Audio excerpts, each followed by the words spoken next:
Assalamu alaikum wa rahmatullah wa barakatuh. Paix sur ceux qui suivent la guidée, paix et bénédiction sur le prophète sallallahu alayhi wa sallam, sur ses compagnons, ses amis, sa famille, ainsi que sur tous ceux qui le suivront de bonne foi jusqu'au jour du jugement. Un audio rapide, enfin je vais essayer, parce que je suis toujours très, je ne sais pas quel mot utiliser en fait, choqué, abasourdi, enfin vous connaissez ce que je veux dire, par l'incompréhension, voulue ou inconsciente, ça je ne sais pas si c'est voulu ou inconscient, de beaucoup de musulmans par rapport à toute une série de choses qui se passent et qui se disent autour de nous. Je fais référence à quoi? À toutes ces histoires contre le racisme, les défilés en Amérique, en Europe, à la présence de Maghrébins en politique, en Belgique, qui votent des lois anti-islamiques, tout le monde tombe des nues, mais comment est-ce possible qu'un musulman, qu'une musulmane combat, comment on dit, combat ses origines, sa religion, on comprend pas, donc tout le monde ou fait semblant de pas comprendre, ou bien, je sais pas, à quoi c'est lié, peut-être par un espèce de déni de la réalité, je ne vois que ça. Alors, je vais essayer d'être synthétique parce que comme ça on me zappe pas et on peut pas dire j'ai pas écouté jusqu'au bout. Les Maghrébins, je parle de la Belgique, la France c'est un microcosmos que je connais moins, donc je vais parler de la Belgique et puis chacun en tirera les conclusions qu'il veut pour sa réalité à lui. En Belgique, les Maghrébins qui rentrent en politique sont des Maghrébins qu'on laisse rentrer, parce qu'il faut laisser rentrer. Si on vous laisse pas rentrer, vous rentrez pas. On choisit, d'accord? On choisit des Maghrébins qui ont un certain profil, c'est-à-dire humanistes, socialistes, qui ont étudié dans des universités comme l'ULB, donc de tendance de gauche, athée, etc., etc. Déjà, c'est un premier filtrage. Évidemment, on ne laisse jamais, bien que je dis qu'on ne doive pas participer à la politique, on ne laisse jamais un musulman pratiquant, un tant soit peu pratiquant, homme ou femme, rentrer dans un parti politique. Ça, c'est la première chose. Premier filtrage, j'espère que tout le monde suit. Deuxième filtrage, l'intention de tout homme politique, toute origine confondue, c'est d'être élu et réélu. Ok? Pour ça, il faut plaire au plus de monde possible. Alors, quand un Maghrébin ou une Maghrébine se présente en politique, ils visent les votes de qui? C'est ça, ils font des calculs, c'est ça la démocratie. On calcule. Et puis, en fonction de ce qu'on a calculé, on développe un discours. Et on vote des lois dans ce sens-là. Donc, ils recherchent le vote de qui, ces gens-là? Ils recherchent le vote du Maghrébin, de la Maghrébine moyenne, parce que c'est pas Arthur et Sylvie qui vont voter pour Khadija Ben Youssef, etc. C'est pas elle. Donc, on cherche à viser un électorat parmi les Maghrébins. Ok. Donc, ils cherchent le vote de Maghrébins qui ont le désir de s'intégrer, qui veulent plus de justice sociale, qui veulent avoir accès à des logements sociaux, qui veulent des meilleurs avocats, un système judiciaire pour leur cousin, leur oncle qui est en prison, qui donnera plus d'opportunités, qui combattra le racisme, qui permettra de donner une bonne éducation à leurs enfants à l'école, moins d'écoles poubelles, etc., etc. Donc toutes des choses socio-économiques. On se comprend jusque-là, j'espère. Socio-économiques. Et donc, parce qu'il faut quand même rappeler les chiffres, parmi les Maghrébins de France et de Belgique, on navigue plus ou moins entre 10 à 20% de gens pratiquants, c'est-à-dire qui fréquentent une mosquée, qui prient leurs 5 prières, qui placent l'islam en haut de leurs préoccupations, etc.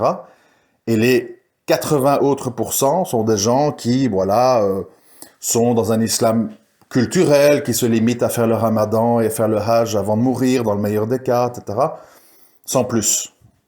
Et leur préoccupation, c'est faire du business, envoyer de l'argent au bled à la famille, parce qu'il faut opérer le petit d'une opération très chère, faire de l'import-export, ramener des voitures, etc., etc., que ses enfants soient pas victimes de racisme et compagnie.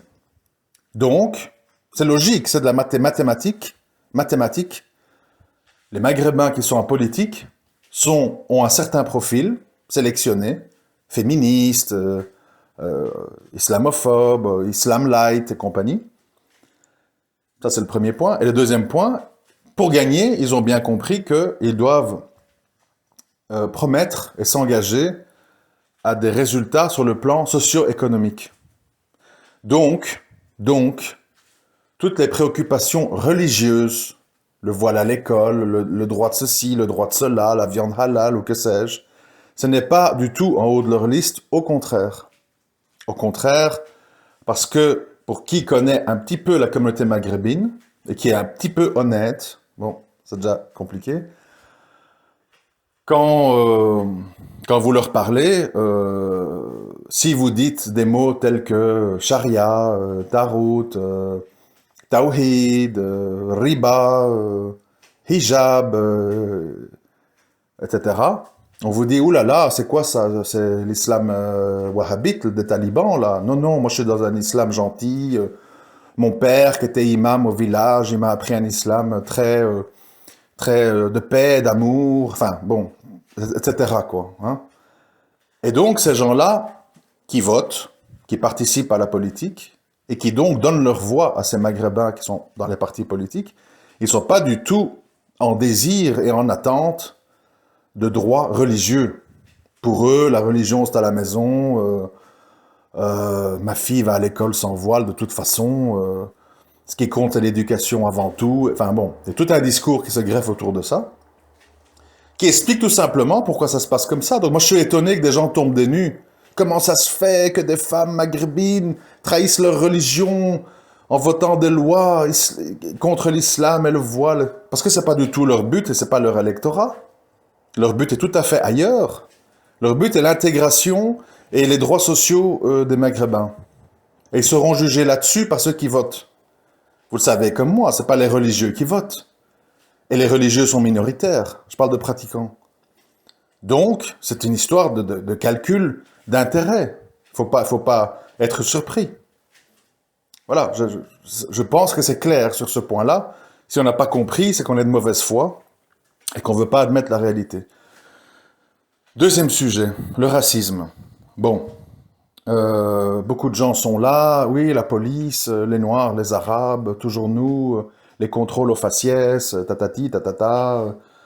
Voilà, les gens s'embarquent dans un discours qui ne nous concerne absolument pas. Absolument pas. Pourquoi? Parce que le musulman pratiquant, qu'il soit tchétchène, maghrébin, noir, converti, un, il traîne pas dans les rues. Deux, il vit entre chez lui, les magasins pour faire les courses et la mosquée. Trois, il cherche pas les embrouilles en bas de sa tour ou dans des violences, à la RATP, ou je sais pas quoi. Quatre, si c'est pas pour soupçons de radicalisme ou autre, ils n'ont pas des casiers judiciaires pour violence, vol, hold-up, braquage, etc. Et en général, le musulman, il est éventuellement en problème judiciaire pour des questions religieuses. Donc en général, même quand on parle de terrorisme, les arrestations se passent comment? Les policiers débarquent chez vous le matin, vous sortez avec les menottes et vous partez au poste. Calmement, gentiment, il n'y a pas de coups, il n'y a pas de violence, il n'y a pas de meurtre, il n'y a pas de... etc. Ici, on parle de tout à fait autre chose. On parle de gens qui sont d'origine X, à la limite c'est pas important, même si c'était des blancs, ça changerait rien, qui ont des comportements, qui ont des attitudes, qui ont un style vestimentaire, qui ont une façon de parler, qui ont une façon de répondre à la police, etc., qui est de tendance, on va dire, louche, rebelle, anarchiste, incivique. Bon. Et donc, comme je l'ai déjà dit, les policiers, évidemment, bien loin de moi, de faire la promotion de la police, parce que les gens font des conclusions hâtives, je dis, la police, ce sont des êtres humains. Voilà, c'est pas des robots, c'est pas des machines, et c'est certainement pas des gens hyper intello. Sauf peut-être dans les hautes sphères, au niveau de la sûreté de l'État, où c'est un peu plus instruit. Mais le policier de base, c'est un policier. C'est-à-dire, voilà, il fait ce qu'il peut, il est ce qu'il est, et voilà. Et on peut pas s'attendre, venant de ce genre d'individus, de ne pas réagir aux insultes, au caillassage, au regard louche, au nique ta mère. On peut pas espérer ça, c'est logique. Et d'ailleurs, je rajoute Et c'est pas du tout un discours de Zemmour, c'est un discours vrai. Donc, qui que ce soit qui le dise, la personne noire, arabe, esquimau, norvégien, qui fait la même chose, qui a les mêmes attitudes et qui parle de la même façon aux autorités policières en Algérie ou au Maroc, se fait tabasser, se fait humilier et se retrouve dans une espèce de cage à poules à 30 dans une cellule. Donc, à un moment donné, il faut sortir du discours racialiste parce que les policiers maghrébins feraient pire, les policiers noirs africains feraient pire. Il faut sortir du discours racialiste et il faut plutôt faire une remise en question personnelle en se disant, bon, il y a des bavures et des excès dans la police. Est-ce étonnant? Nous avons affaire à des gens, en général, qui ne sont pas de très haute volée au niveau intellectuel, psychologique et compagnie. Et de l'autre côté, nous avons toute une jeunesse qui est de plus en plus dans le manque de respect, dans la violence, verbale ou physique, avec tout le temps leur téléphone, je te filme, je t'expose sur les réseaux, sale poulet, sale flic, machin. Donc, il y a un climat de tension, il y a un climat de suspicion, il y a un climat de haine qui règne. Et donc, à un moment donné, c'est pas du tout suffisant, ou c'est pas du tout intellectuellement acceptable de résumer tout ça, en Amérique ou en Europe, à les policiers blancs et les pauvres victimes de bavures noires et arabes. C'est pas honnête intellectuellement. D'abord parce qu'on met les policiers à un niveau qui n'est pas le leur.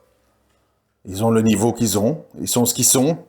En général, les grands intellectuels, etc., ne rentrent pas dans la police. Voilà, c'est comme ça.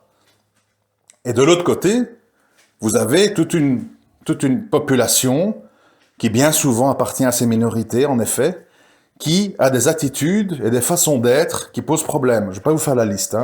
Les cortèges, les périphériques bloqués, le bruit, les violences, l'incivisme, les cages d'escalier dans les HLM dégueulasses, les tournantes, la vente de drogue, les courses de quad. Vous connaissez, vous y vivez, vous savez de quoi je parle.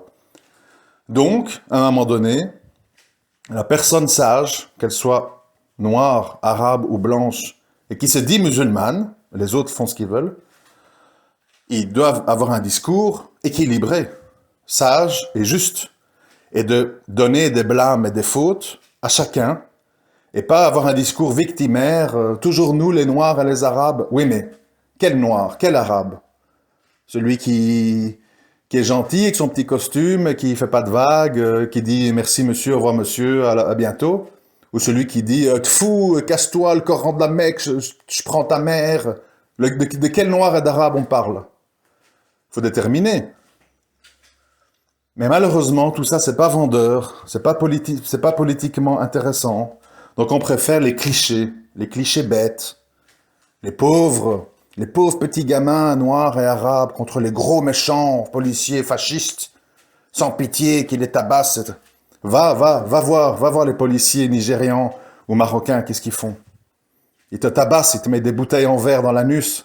C'est l'horreur, c'est des animaux. Va voir les prisons turques, c'est quoi? Va voir les Irakiens, les Kurdes, c'est quoi? Là-bas, les gens pleurnichent à genoux, au téléphone à l'ambassade de France et de Belgique. S'il vous plaît, on peut rentrer, on voudrait faire nos peines de prison en Europe. Ici, c'est l'horreur, on a peur pour nos enfants. Parce que, je répète ce que j'ai dit dans les autres audios, les gens savent que les autorités policières dans les pays du tiers-monde ou du sud ou maghrébins ou noirs ou tout ce que vous voulez, c'est pire. Donc, à un moment donné, il faut avoir un discours construit et qui est juste. Pas un discours de pleurnicherie de victime en faisant semblant qu'on ne sait pas de quel noir et d'arabe il s'agit. Et que c'est le bon petit noir ou arabe, poli, bien éduqué, respectueux, qui entre sa mosquée chez lui, qui va vite au magasin faire des courses. On parle pas de ça. On parle pas de ce profil-là. Alors moi, j'ai pas dit après que parce qu'un noir ou un arabe est incivique, il faut tirer dedans et il faut faire des bavures. Je dis juste qu'il faut tout replacer en son contexte. Il faut s'éloigner de « j'ai pas envie de parler comme Zemmour, comme un tel, comme ceci, comme cela ». On parle en tant que musulman. Le musulman n'aime pas l'injustice. Et quand il doit rendre la justice, si ça se joue même contre son camp, il le fait. Parce que la justice est au-dessus de tout. Je répète, une déclaration du prophète sallam bien connue normalement. Même si ma fille Fatima aurait volé, je lui aurais coupé la main. Ça veut tout dire. On parle d'une femme parfaite, on parle de la femme, la fille du prophète, salam, on parle de couper la main, on parle pas d'aller 3 jours au cachot, on parle de couper la main. Et alors nous, on voudrait arriver en disant, oui mais bon, moi parce que c'est mon frère de sang qui me ressemble, il est basané comme moi, on peut rien lui faire. Hein. S'il caillasse des policiers, il tire avec des feux d'artifice dessus, ben les policiers doivent subir, hein. Il faut pas qu'ils tapent, hein. Il faut pas qu'ils qu'ils utilisent la force. Sinon, je hurle à la bavure, je filme et je mets sur Facebook. C'est pas sérieux. Je suis désolé, c'est pas sérieux. Alors après, vous pouvez ne pas m'aimer parce que je dis ça, vous pouvez me critiquer, vous pouvez dire salaud, sale raciste, sale truc. J'en ai rien à faire. Moi, ce qui m'intéresse, c'est la justice. Et on a beaucoup de choses à se remettre en question et on doit arrêter les discours victimaires et rejoindre des combats qui ne sont pas les nôtres. Nous, on a le combat pour le bon comportement, pour la justice, pour le bon exemple. On n'est pas là pour nos frères de race. Moi, je suis pas là pour m'impliquer pour les Italiens parce que je suis né à Rome et que j'ai du sang italien en moi. Ce n'est pas un paramètre du tout. C'est pas un paramètre de jugement du tout. Les idées et les comportements et la justice au-dessus de tout. C'est ça, la vérité. À très bientôt, Inch'Allah. Salam alaikum wa rahmatullah wa barakatuh.